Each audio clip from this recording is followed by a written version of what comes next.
This week brings the release of Marvel's brand new, big-budget superhero film Shang-Chi and the Legend of the Ten Rings, which means that it's time to feature it in a butt-kicking episode of Game Over. But there's just one problem. There are no Shang-Chi video games. So with no way to honor the newest MCU hero, I've decided to focus my attention on the next best thing. The Punisher! Alright, look, I get it. You probably think that it's a multiverse-sized stretch to compare the martial arts fury of Shang-Chi with the dude who is really good at target practice. But, and hear me out now, what if we turned Frank Castle into a punchy street brawler? Well, that's exactly what Capcom did when they released their version of the Punisher in arcades back in 1993. With guns taking the backseat to beat-em-up action, this is a game that probably would have been better suited for a character like Shang-Chi. But look, let's not get too caught up in the details here because the Kingpin is out there and somebody needs to stop his reign of terror. Turn back now if you don't want to know what happens next because today we're going to spoil the story and ending for the Punisher. This is Game Over, the early years.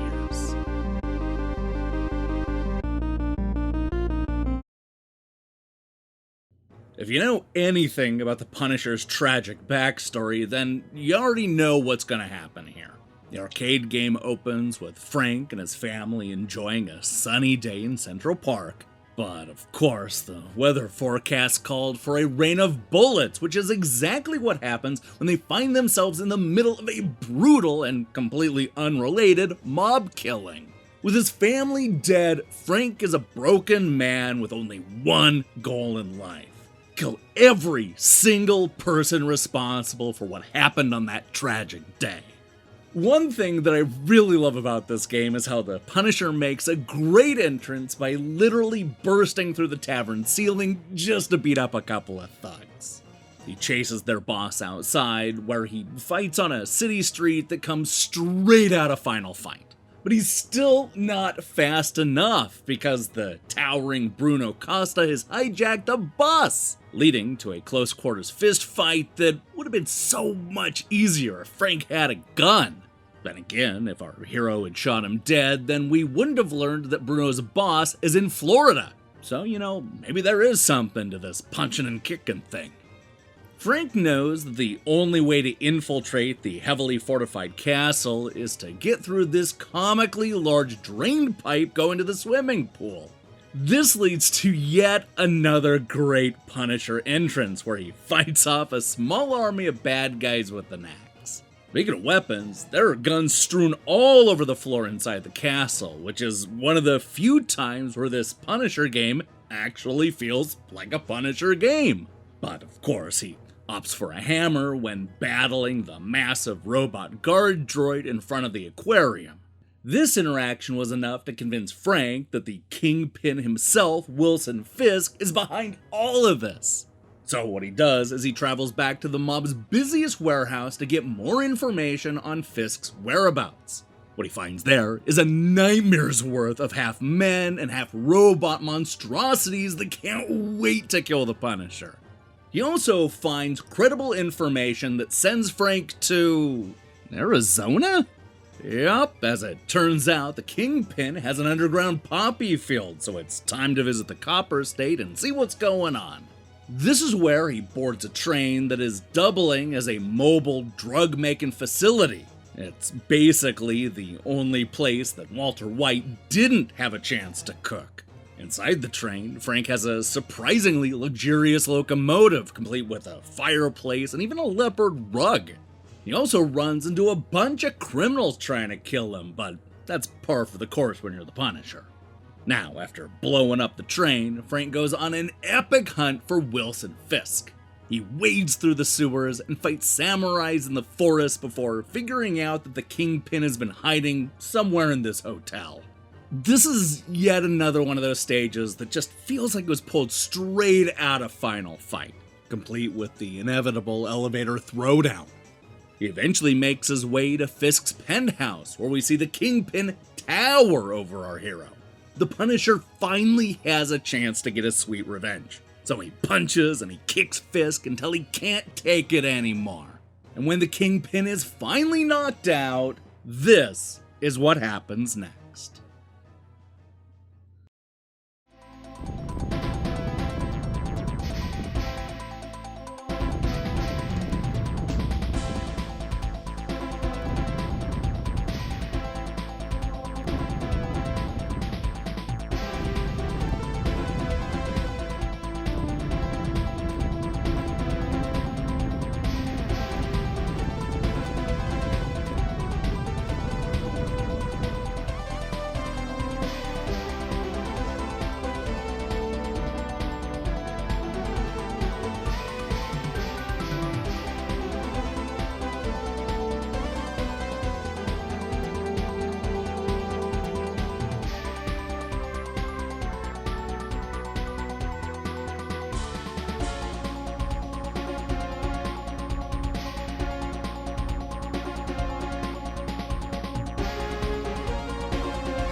Only 1 year after landing with a thud in arcades, Capcom decided to bring the Punisher home to the Genesis.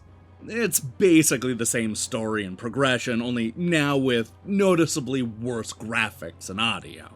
The ending is also really familiar, but there are a couple of changes that make it worth playing. Just to be thorough, here's how the Genesis version ends.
Now, if you're curious how this ending compares to some of the other classic Punisher endings, then let's spend a moment talking about the Nintendo Entertainment System game from 1990. The setup is basically the same, with the Kingpin trying to control the streets and Frank shooting a bunch of mobsters. Now, unlike the arcade game, this is a third-person shooter with the beat-em-up action taking a backseat. Our hero eventually makes his way to Fisk, who's able to take a shocking amount of bullets. Frank wins, and this is what happens next.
Believe it or not, it's the Game Boy version of the Punisher that has the best ending. No, really, it's actually pretty savage. And to think that this is the game that starts out with Spider-Man asking Frank for help with a drug lord in a local mall, only to end with the Punisher traveling around the world tracking down Jigsaw.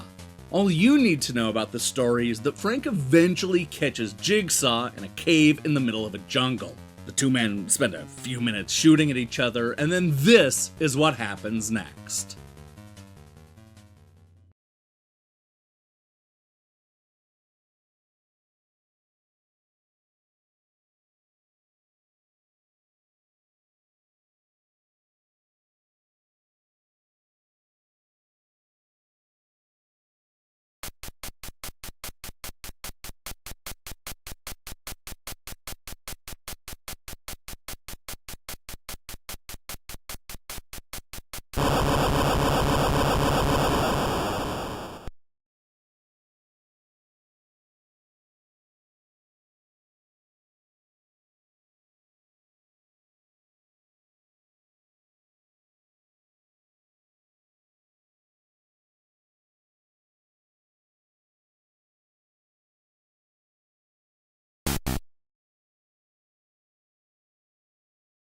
While it may not have much audio, this Game Boy ending definitely delivers where it counts. Where the arcade game tells you everything that you need to know, this ending shows you exactly who the Punisher is. It also has multiple slides and even a cool explosion. This is easily my favorite of the bunch. That said, Capcom's arcade game is still the most fun version to play. Sure, it turns Frank into more of a street brawler than a sharpshooter, but the levels look good, and I like how they have little cinemas connecting all the different locations. It's a solid game, especially if you're a fan of that era of Capcom brawler. And if nothing else, at least Frank doesn't look like the X-Men's Colossus like in the NES game. Ooh, that was a misstep. Hey, thanks for watching this episode of Game Over, the early years.